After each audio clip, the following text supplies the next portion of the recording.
Assalamualaikum warahmatullahi wabarakatuh. Selamat malam, Pak Fahrul Razi. Perkenalkan, saya Berliana Dwi Damayanti dengan NIM 200801516161 dari kelas 7C. Di sini saya ingin mengajukan judul penelitian saya, yaitu hubungan pola asuh orang tua otoriter dengan tingkat stres akademik pada remaja awal. Dosen yang dituju dalam penelitian ini yaitu Ibu Anissa Rizky Andriani, MPSI Psikolog.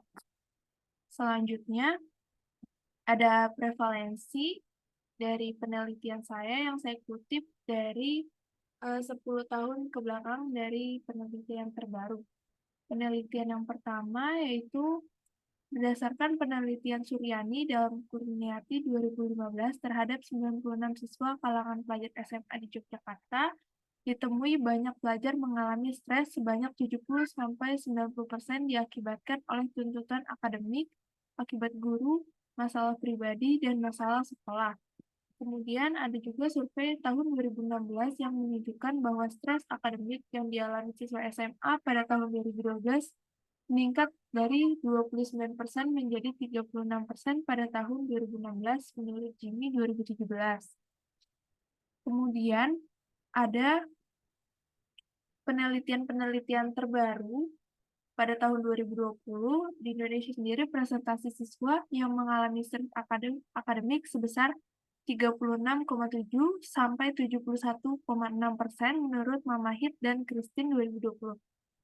Selanjutnya ada penelitian terbaru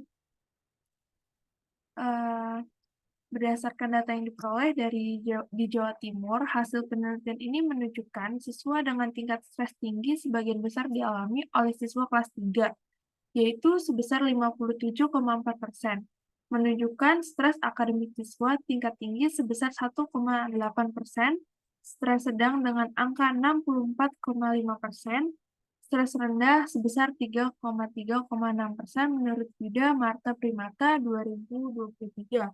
Nah, berdasarkan penelitian-penelitian sebelumnya dan yang terbaru, bahwasannya dapat dilihat cukup signifikan bahwa tingkat stres akademik semakin tahunnya semakin meningkat. Kemudian ada pun keunikan penelitian saya dari penelitian sebelumnya, yaitu penelitian sebelumnya pernah diteliti oleh Hidayati Betty Febriana tahun 2023 terkait hubungan antara pola asuh orang tua dengan tingkat stres akademik pada siswa SMA. Pada penelitian ini menunjukkan 69 orang, 36,5% mengatakan stres berat dan 38 orang menunjukkan 30,1% mengatakan stres sangat berat. Hal ini dikarenakan adanya aktivitas anak di sekolah seperti konflik dengan temannya, banyak tugas sekolah, kemudian juga sampai di rumah mereka memiliki orang tua yang kadang memiliki pola asuh yang tidak mensupport kondisi mereka, kurang lebih seperti pola asuh otoriter. Kemudian ada pun penelitian yang sama yang dilakukan oleh Syafitri dan kawan-kawan tahun 2023 yang merujuk pada 37 literatur review baik secara nasional maupun internasional yang menyatakan bahwa pola asuh yang diberikan oleh orang tua kepada anaknya sangat menentukan sikap dalam menghadapi tantangan akademiknya. Berdasarkan penelitian sebelumnya, menuaikan hasil tingkat stres akademik pada siswa cukup meningkat, dan tingkatan stres berat. Hal ini dikarenakan banyaknya aktivitas di sekolah yang dilakukan dan adanya pola asuh orang tua yang tidak mendukung kondisi mereka. Kemudian apa sih keunikan dari penelitian saya? Perbedaan penelitian di atas dengan penelitian yang akan dilakukan terletak pada subjek penelitian, di mana penelitian ini difokuskan pada fase perkembangan remaja awal, di mana tahapan ini merupakan masa peralihan atau transisi dari anak-anak menuju dewasa, yang mana sangat mungkin memicu timbulnya stres. Dalam penelitian sebelumnya di atas, merupakan subjek penelitian itu siswa SMA, di mana diketahui siswa SMA sendiri sudah memasuki tahapan remaja dengan rentang usia 12 tahun hingga 24 tahun. Sedangkan pada penelitian yang akan dilakukan memilih spesifikasi remaja awal dengan rentang usia 11-14 tahun sebagai subjek penelitian. Penelitian terdahulu lebih banyak meneliti secara umum seperti siswa SMA dan mahasiswa, sementara pada siswa SMP masih sedikit dijumpai. Oleh karena itu, peneliti akan melakukan perbedaan dengan penelitian terdahulu yang terletak pada subjek penelitian, yang mana subjek ini berfokus pada usia 11 tahun hingga 14 tahun, dengan rentang tingkat kelas 7 hingga kelas 9, yang mana itu merupakan kelas 1 SMP hingga kelas 3 SMP, serta memasukkan perbedaan jenis kelamin antara laki-laki dengan perempuan guna mengetahui apakah tingkat stres akademik yang dimiliki setiap jenis kelamin dan tingkatan kelas sama atau tidak, serta apakah ada perbedaan yang cukup signifikan. Kemudian, adapun dampak-dampak dari stres akademik sendiri adalah masalah kesehatan. Dampak yang ditimbulkan dari stres akademik ini seperti sakit kepala, hilang nafsu makan, hingga keinginan bunuh diri menurut Mushabik dan Karimah tahun 2018. Kemudian ada pun juga seperti tergesa-gesa, sulit mengontrol emosi, jarang bersosialisasi, dan makan tidak teratur menurut Aryani 2016. Kemudian ada pun dampak psikologis yang terjadi pada anak remaja yang dikemukakan oleh Karnel dan kawan-kawan 2019.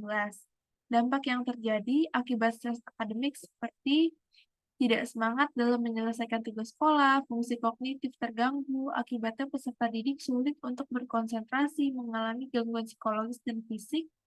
Hal tersebut akan menyebabnya turunnya prestasi belajar peserta didik di sekolah. Kemudian menurut Aryani 2016, dampak stres yaitu bisa membuat kacau kinerja konsentrasi peserta didik dalam melakukan kegiatan apapun, termasuk belajar, dan menimbulkan ketakutan yang berlebihan dan tidak rasional, seperti fobia, mengalami kecemasan yang dapat terjadi tanpa sebab dan jelas, membuat perasaan menjadi lebih sedih, yang berlebihan, atau depresi.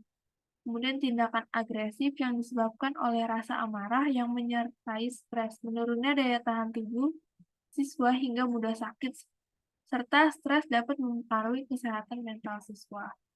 Seperti itu. Kemudian ada variabel prediktor DV. Keterkaitan antara stres akademik pada anak remaja dengan pola asuh otoriter. Di sini, pada masa remaja adalah periode waktu antara masa kanak-kanak dan dewasa. Dewasa muda adalah seorang yang berusia 13 sampai 18 tahun. Stres umumnya terjadi selama masa pubertas karena masa perubahan tubuh yang terjadi. Remaja sangat rentan terhadap stres selama ini karena meningkatnya kemungkinan terhadap mereka akan mengalami sebagai akibat dari banyaknya transisi yang sedang mereka lalui. Remaja memiliki kebebasan untuk mengambil keputusan sendiri, namun mereka juga memiliki hak dan tanggung jawab dan harapan yang harus dipenuhi. Remaja dapat menjadi cemas akibat tekanan yang mereka rasakan untuk memenuhi harapan orang tua.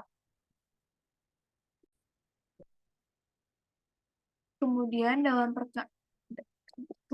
dalam perkembangan remaja juga tak lepas dari peranan orang tua yang melibatkan gaya pengasuhannya. Seorang anak yang dibesarkan dalam pola pengasuhan otoriter diharapkan menghormati otoritas orang tua mereka dan mematuhi arahan mereka. Orang tua otoriter dicirikan oleh kurangnya komunikasi terbuka dan aturan ketat yang mereka terapkan pada anak-anak, menurut Januar 2019. Keuntungan dari pola asuh otoriter adalah anak sangat setia kepada orang tuanya dan sangat disiplin serta bertanggung jawab karena takut dihukum karena ketidaktaatan. Namun, ada juga kelemahan dari pola asuh otoriter, seperti kurangnya inisiatif, penurunan kedewasaan, dan kurangnya kreativitas, pasifan anak karena takut salah karena hukuman, rasa malu anak, dan kehilangan kesempatan untuk bersosialisasi dengan teman, dan preferensi anak untuk menghabiskan waktu sendirian menurut Gundre Bataha 2019. Maka, stres akademik yang dipicu dari pola asuh otoriter orang tua ini memiliki hubungan yang cukup signifikan antara orang tua dan anak, dikarenakan hubungan ini menentukan peluang kesuksesan akademik anak di sekolah serta kesehatan mental anak. Kemudian ada penelitian IVDP. Di IV saya sendiri merupakan pola asuh otoriter dan DP-nya stres akademik. Penelitian sebelumnya terkait pola asuh otoriter dan stres akademik ini sama seperti penelitian yang sebelumnya, saya mengutip dari 10 tahun ke belakang.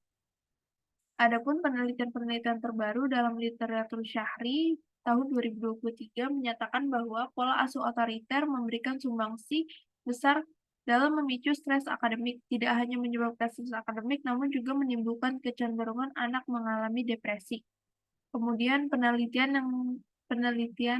oleh Damantik 2022 juga menyatakan adanya korelasi positif pola asuh otoriter dengan stres akademik dengan nilai kontribusi sebesar 18%. Kemudian penelitian terbaru juga menunjukkan oleh Hidayati dan kawan-kawan tahun 2023. Dari hasil penelitiannya, hasil uji korelasi Spearman menunjukkan p-value 0,0, p kurang dari 0,5. Hal ini berarti bahwa ada hubungan yang signifikan antara pola asuh dengan tingkat stres seorang dengan pola asuh orang tua akan mengalami tingkat stres yang berat. Nah, berdasarkan rincian penelitian sebelumnya, didapatkan hasil bahwa terdapat konsistensi dari penelitian sebelumnya. Pada penelitian yang ingin peneliti teliti, tentunya belum ada yang mencantumkan rentang kelas pada siswa remaja awal, misal kelas 7 sampai kelas 9, yang mana diketahui kelas 7 itu merupakan kelas 1 SMP dan kelas 9 merupakan kelas 3 SMP. Itu seberapa berpengaruhnya terhadap pola asuh otoriter orang tua dan tingkat stres akademik, dan apakah perbedaan jenis kelamin mempengaruhi tingkat stres akademik. Kemudian ada ketersinggungan teori antar variabel. Yang pertama ada variabel pola asuh otoriter. Menurut Agustin 2014, pola asuh otoriter merupakan cara mendidik anak yang dilakukan orang tua dengan menentukan sendiri aturan-aturan dan batasan-batasan yang mutlak yang harus ditaati oleh anak tanpa kompromi dengan memperhitungkan keadaan anak. Dengan demikian, dapat dimaknai bahwa pola asuh otoriter merupakan pola asuh yang menggunakan pendekatan pemaksaan, kemauan, serta kehendak orang tua kepada anak yang harus ditaati dan dipatuhi secara mutlak oleh anak. Kemudian, pola asuh otoriter sendiri memiliki ciri-ciri. Ciri-cirinya seperti anak harus tunduk dan patuh kepada kedua orang tua, pengontrolan orang tua terhadap perilaku anak sangat ketat, dan hampir tidak pernah menerima pujaan. Sebelumnya mohon maaf karena ada kucing berisik. Kemudian saya lanjutkan. Adapun aspek dari pola asuh otoriter sendiri, yang pertama ada kontrol orang tua, kasih sayang, komunikasi, serta tuntutan kedewasaan. Selanjutnya ada variabel stres akademik pada remaja awal. Menurut Gazela, tahun 2005, stres akademik merupakan persepsi seorang terhadap stresor akademik dan bagaimana reaksi terhadap stresor akademik terdiri dari reaksi fisik, emosi, perilaku, kognitif, serta stresor. Kemudian, adapun faktor-faktor dari yang mempengaruhi stres akademik, menurut Aryani 2016, adapun ada dua. Yang pertama, stres yang bersumber dari faktor internal yang meliputi frustasi, konflik, tekanan, serta self-imposed tentang bagaimana siswa membebani dirinya sendiri.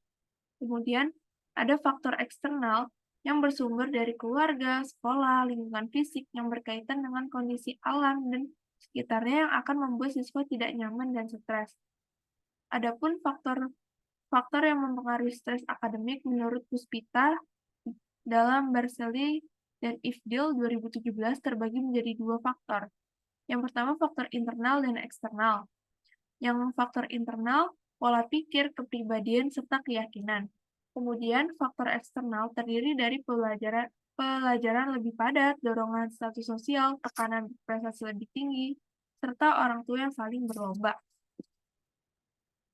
Berdasarkan rincian di atas, terdapat ketersinggungan antara variabel pola asuh otoriter dengan stres akademik, di mana variabel pola asuh otoriter menunjukkan adanya faktor tuntutan pada anak untuk mencapai suatu tingkatan kemampuan anak tanpa adanya sebuah diskusi pada anak. Tentunya hal ini menjadi sebuah tekanan bagi anak. Kemudian variabel tersebut berkesinambungan pada variabel stres akademik, yang mana terdapat temuan faktor eksternal yang mempengaruhi stres akademik seperti tekanan berprestasi lebih tinggi serta orang tua yang saling berlomba. Tentunya hal ini akan memicu adanya stres akademik pada pola asuh orang tua yang otoriter.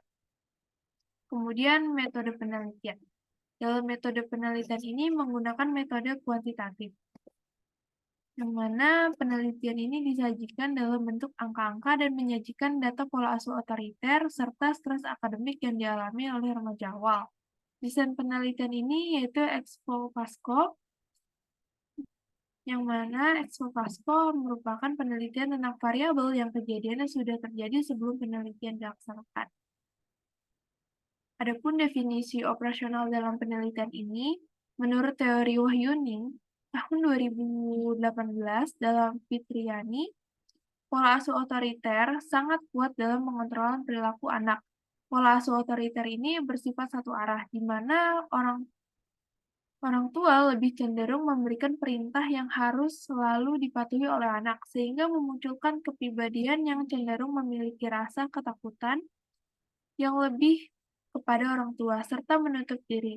Pola asuh yang seperti ini cenderung memaksakan segala kehendak dan tuntutan orang tua kepada anaknya, dengan pengontrolan yang sangat ketat, yang dapat menimbulkan perasaan takut, perasaan tidak bahagia, dan mudah stres pada anak. Merujuk dari definisi tersebut, bisa digambarkan bahwasanya tipe pola asuh otoriter ini cenderung memiliki kekuasaan yang penuh dan menuntut ketaatan yang mutlak pada anak, sehingga cenderung dapat menghambat keterbukaan anak kepada orang tua. Skala pola asuh otoriter penelitian ini menggunakan skala yang dikembangkan oleh Hertanti 2014 dengan menggunakan teori Boormin dalam Ribeiro 2009. Item di skala ini terdiri dari 37 item, yang mana 18 item skala pola asuh otoriter ayah dan 19 item skala otoriter ibu. Selanjutnya ada stres akademik. Stres akademik merupakan keadaan di mana siswa menghadapi berbagai tuntutan akademik dan sering mengalami reaksi-reaksi fisik, emosi, perilaku, dan kognitif. Sarah dan Smith 2014 mendefinisikan stres sebagai kondisi saat individu merasa tidak mampu menghadapi tuntutan-tuntutan dari lingkungan mereka, sehingga individu merasa tegang dan tidak nyaman. Tahun 2014. Stres akademik disebabkan oleh ekspektasi yang tinggi, informasi yang berlebihan, tekanan akademik, ambisi yang tidak realistis, peluang yang terbatas, dan daya saing yang tinggi. Berdasarkan pendapat di atas, dapat disimpulkan bahwa stres akademik muncul akibat adanya tekanan dan tuntutan yang ditimbulkan dari faktor internal dan eksternal. Kemudian adanya ekspektasi diri yang tinggi, namun adanya keterbatasan dalam daya saing yang tinggi sehingga memicu adanya stres akademik pada remaja awal. Dimensi skala alat ukur stres akademik yang digunakan sebelumnya oleh Wulandari dan Aliza tahun 2014 dengan menggunakan teori Sarafino dan Smith. Skala stres akademik ini terdiri dari 40 item. Selanjutnya ada populasi dan sampel. Dalam penelitian ini, populasi ini merupakan seorang siswa-siswi yang memasuki fase remaja awal yang berusia 11 tahun hingga 14 tahun.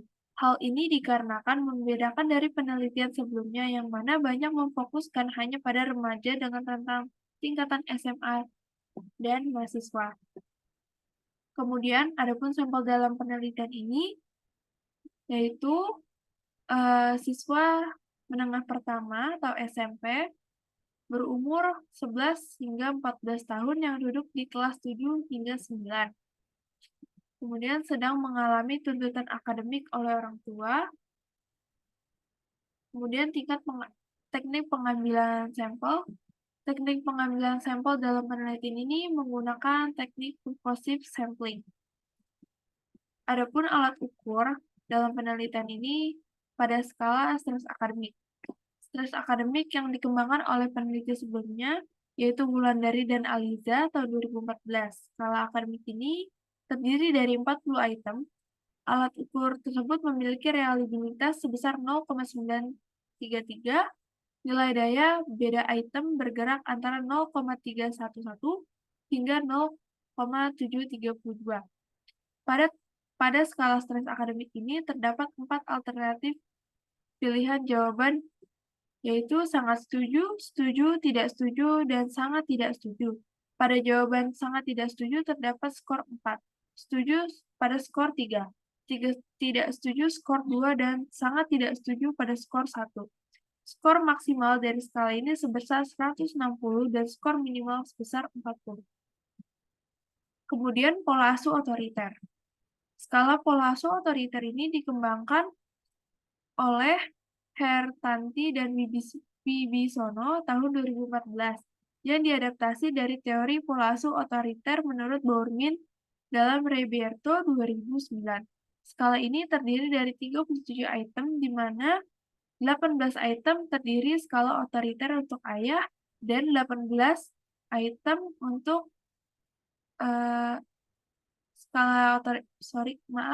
untuk 18 item skala otoriter ini untuk ayah, 19 item skala otoriter untuk ibu, yang bersifat favorable dan unfavorable. Skala ini memiliki reliabilitas sebesar 0,810. Skala ini memiliki hasil indeks daya beda item sebesar 0,3 hingga 0,571. Alat ukur ini adalah skala dalam bentuk skala Likert dengan 4 alternatif pilihan jawaban, seperti sangat setuju, yang memiliki skor 4, setuju dengan skor 3, tidak setuju dengan skor 2, dan sangat tidak setuju dengan skor 4. Item ini bergerak dari angka 4 hingga 1 untuk item favorable, dan bergerak dari angka 1 sampai 4 untuk item unfavorable. Skor maksimal dari skala ini sebesar 148 dan skor minimal sebesar 37. Kemudian yang terakhir ada teknik analisa data. Analisa data dalam penelitian ini menggunakan perhitungan statistik dengan bantuan software SPSS per Windows 25.0. Dengan menggunakan software SPSS tersebut, peneliti melakukan sejumlah uji statistik, antara lain uji regresi dan uji korelasi, serta uji beda. Sekian presentasi dari saya, kurang lebihnya mohon maaf. Wassalamualaikum warahmatullahi wabarakatuh.